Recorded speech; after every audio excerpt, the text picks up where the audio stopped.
கொடுங்க சொல்றேன் அதுதான் கை வலிக்கும் இது எல்லாரும் வச்சிருக்காங்க போடுறது நாளை முன்னலுக்கு நீங்க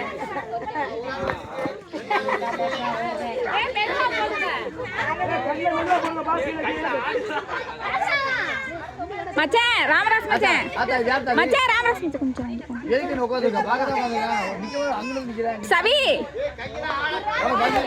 தள்ளிக்க அண்ணே அண்ணே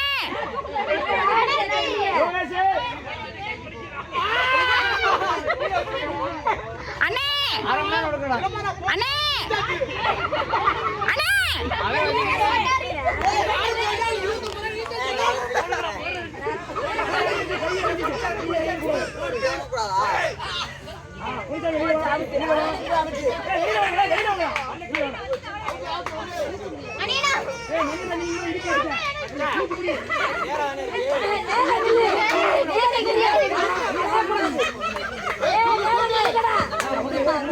எலமர மாதிரி எப்படி நிக்கிறானே அதானே மணி